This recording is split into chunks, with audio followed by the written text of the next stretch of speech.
Yesu nashimwe bakoze Imana bene data. Imana niduhana umugisha n'izina y'umwami wacu Yesu Kristo. Dushimye Uwiteka ko atwemereye kuduha ijoro ryo gushima guhimbaza Imana.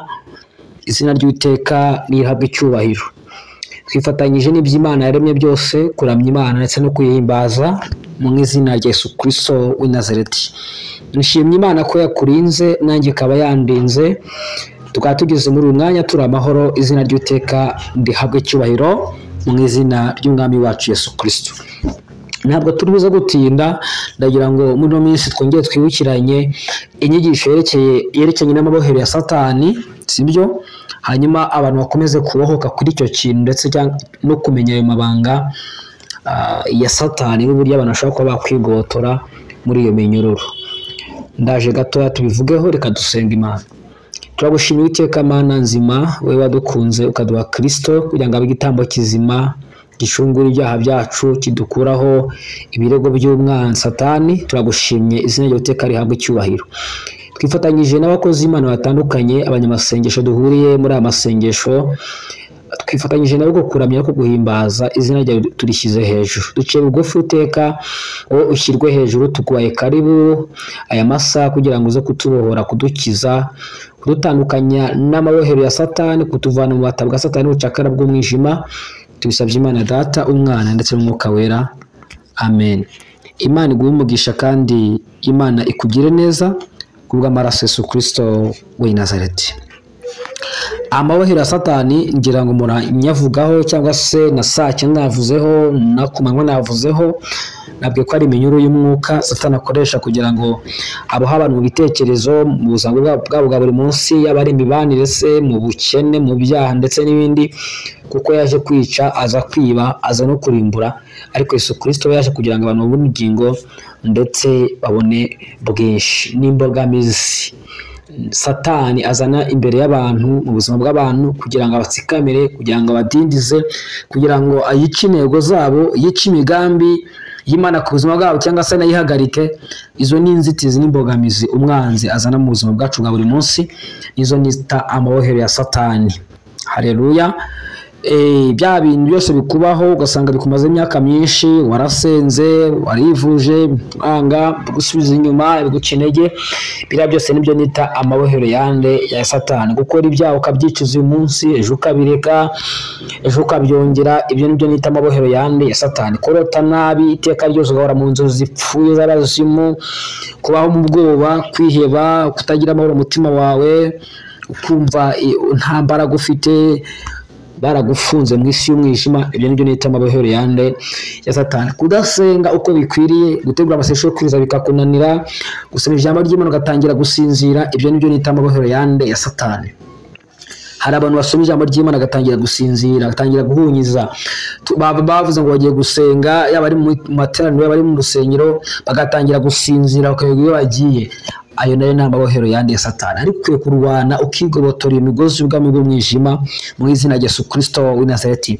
Abaroma 7:17-19 ngo kuko icyo nshaka atari icyo nkora, ahubwo ikibi nanga akaba ari cyo nkora. Ngo nuko rero noneho sinjye uba nkibikora, ahubwo ni icyaha kimbamo. Bivuze iki? Icyo kintu kikubamo gituma ukora ibibi, gituma ibintu bya byose bipfa biferinga. Icyo kintu kikubamo kitwara mbega gituma ukora ibyo udashaka. Mu yandi magambo, ubushake bwawe saba aribwo bugaragara, ahubwo akagaragara ikindi kintu kibukoresha ubushake bwacu. Icyo nicyo nise amabohero yande ya Satani. Uwo ni umwuka, izo ni imbaraga z'umwijima zirimo ziragukoramo, zirimo ziragutegekeramo ibintu runaka. Ukwiye kuba wakwigobotora muri ayo mabohero ya Satani. Tujye gusenga Imana mu izina rya Yesu Kristo, kandi like kandi subscribe, tujye tubana umunsi ku munsi. Haleluya. Gira ijambo ry'Imana ubuzima, senga buri munsi, kandi ujye ugira amagambo watura y'insinzi, wihane watura ibyaha mu izina rya Yesu Kristo. Niba bihari ibyuzi, uce iyi minyururu ndetse n'amabohero y'umwanzi Satani ku buzima bwawe. Uguye mu ijambo ry'Imana rya buri munsi, usenga Imana, utekereza ijambo ry'Imana, winginga Umwuka Wera kukuyobora no kuba hafi yawe mu izina ry'umwami wacu Yesu Kristo w'i Nazareti. Haleluya. Ubwa kabiri rw'Abakorinto 3:6 ngo nyamara iyo umuntu ahindukiriye umwami iyo nyegamo ikurwaho.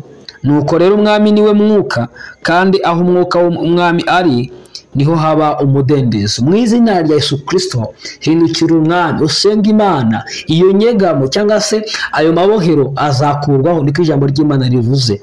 Ntabwo ari njye wabyanditse. Ngo duhindukira umwami, iyo nyegamo, mbega icyo kintu kikuzitiye, izo nzitizi, ayo mabohero ngo azakurwaho. Kuko nuko rero umwami niwe mwuka, kandi aho umwuka w'umwami ari niho haba umudendezo. Imana iduteganyiriza umudendezo, kwidegembya muri Kristo Yesu. Haleluya.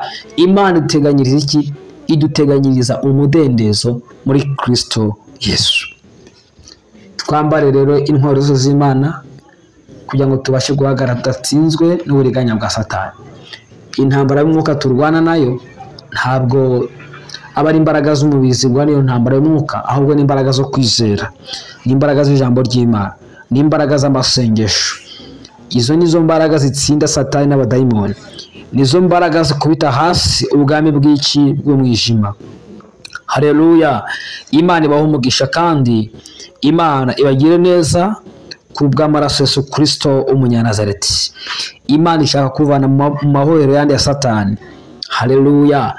Yesu yakizaga abagore ngo bafite abadayimoni 7 ba Magadarena, murabyibuka, akabirukanamo abadayimoni ngo 7 bari barababoshye babatwaza igitugu. Haleluya. Nawe uyu munsi hari imbaraga zigukorera ibintu bitandukanye, hari izagwitabishije umugongo, hari izagutwaje igitugu, ariko mu izina rya Yesu Kristo Imana nakubwira ngo hindukira umwami. Nuhindukira umwami, izo nyegamo zirakurwaho, ayo mabohero ya Satani arakurwaho, izo ndwara ziraza gukira mu izina rikomeye ry'umwami wacu Yesu Kristo. Ntabwo nzi amabohero y'ubwami bw'umwijima umaze igihe, sinzi bikuboshye, ariko itangazo riravuze ngo haleluya, hindukirira umwami Yesu.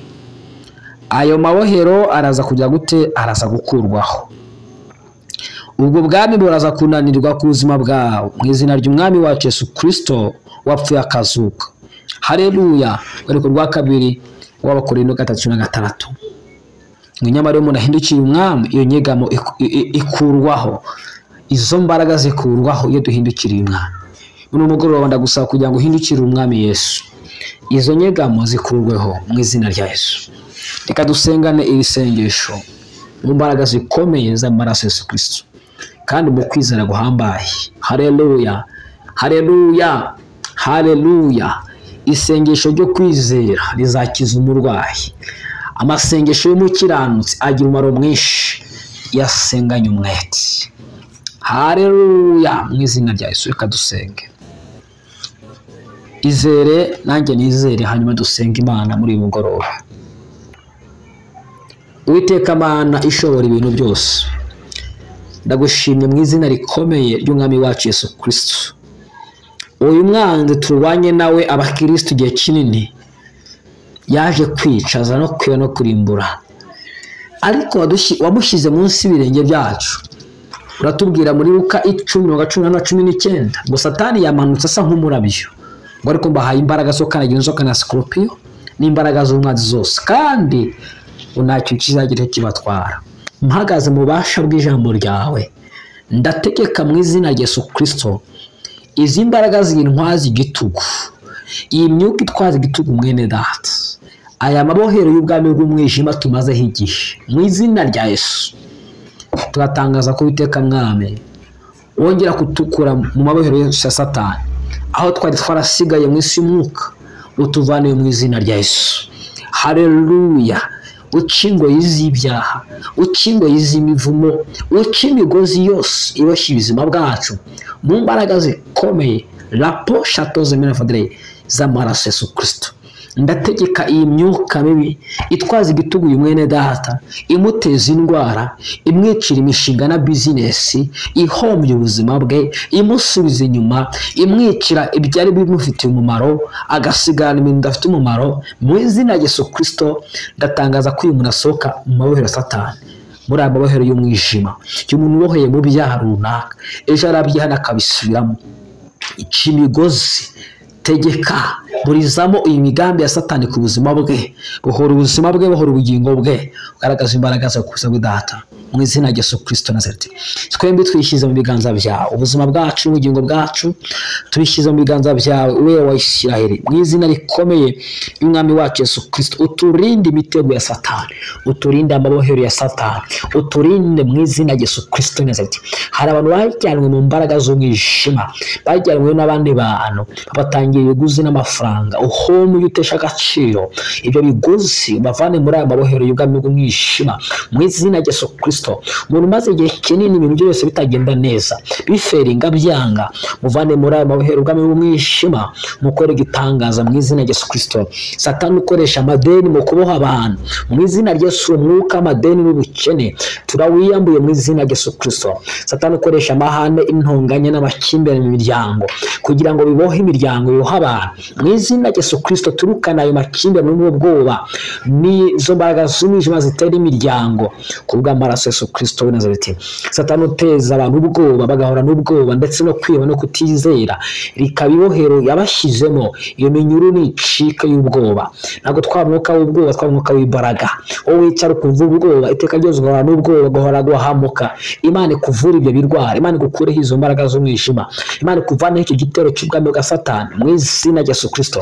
Uhora wikanga ubusa, uhora wumva amajwi, uhora wumva ibikwirukankana, uhora wumva ibikugendageza mu mubiri, uhora wumva imbaraga zikubundikiye, uhora wumva ibiguca intege mu izina rya Yesu. Turi gusenga Imana ikubohore, ikuvane mu mabohero ya Satani, ikuvane mu mabohero y'ubwami bw'umwijima. Uwiteka kutabara, kugirire neza mu izina rikomeye ry'umwami wacu Yesu Kristo wapfuye akazuka. Ndasengera abantu barwaye muri uyu mugoroba, Uwiteka ikiganza cyawe kirambuke ku bantu barwaye indwara z'abadayimoni, indwara zisanzwe z'ubuza musanzwe, harimo za diabete, harimo imivuduko, imitima n'impyiko, za prostate, za sinezite, iyi mitwe idakira, ubwayo bwo mu nda. Ndi gusenga Imana ibohora abantu barwaye imigongo, barwaye amaguru, indwara z'abadayimoni, ibimenyetso byose by'umwijima biri kuri ubu buzima. Ndi gusenga Imana ibohora abantu mu izina rya Yesu Kristo. Mana akora igitangaza ku buzima bw'uyu muntu, yerekane nk'Imana mu izina rya Yesu Kristo. Uhombye ibyo Satani yagiye akora ku buzima bwe mu izina rya Yesu Kristo. Uyu muntu umuburane kandi umutsindire, muvuganire, mubere Imana, umutarure mu izina rya Yesu Kristo. Uvane impagarara mu rugo rwe, uvane impagarara mu buzima bwe, uvane impagarara muri famiye, uvane impagarara mu bana, uvane impagarara mu bashakanye, uvane impagarara mu buzima bwe, uvane impagarara mu kazi. Imana ikuri impagarara mu kazi kawe, Imana ikuri impagarara mu buzima bwawe mu izina rya Yesu Kristo. Izo mpagarara Satani yakuzaniye, izo mpagarara barozi bakutongera, Imana ivana akavuye n'impagarara mu buzima bwawe mu izina rya Yesu Kristo w'i Nazareti. Uwiteka Mana ishobora byose, turagutabaje nk'uko Yeremiya yagutabaje, utwereke ibintu bikomeye bityo tutamenya mu izina rya Yesu Kristo. Utwiyereke mwa, wiyereke abana bacu, wiyereke abo tubana nabo muri famiye, wiyereke ubuzima bwacu, utwereke mu business dukora, utwereke mu kazi mu izina rya Yesu Kristo. Utuzamure, uduhe umugisha, haleluya. Ublessing ibyo dukora bigira umumaro mu gihugu, bifata hirya no hino ku isi yose mu izina rya Yesu Kristo Nazareti. Haleluya. Abafite ibyo bakora ubaho umugisha, wagura ama business yabo, wagura imirimo maboko yabo, icyuberekejeho amaboko cyose cye gihabwa umugisha, kuko ni isezerano dusezeranyije mu izina rya Yesu Kristo. Turukana amabohero yose Satani, turukana imbogamizi, turukana inzitizi Satani zanye imbere y'abantu kugira ngo badindire, kugira ngo abakereze, kugira ngo abananize, kugira ngo abadindize mu by'iterambere, mu by'umwuka, bahora bizengurukaho, bahora ahantu hamwe, baboshywe mu izina rya Yesu Kristo. Ndi gusenga uyu mwene data yakire deliverance, yakire kubohoka, yakire ubuzima, yakire impinduka mu izina rya Yesu Kristo. Ndategeka indwara gukira mu izina rya Yesu, ibikuguguna, ibikurya, ibyo wariye, nohereje umuriro mwinshi ubuzima bwawe, vuga ko kira, vuga ngo bohoka, vuga ngo tandukana n'izo mbaraga z'umwijima n'amasezerano apfuye ya Satani akomoka mu byakozwe n'abantu bakera mu izina izina rya Yesu Kristo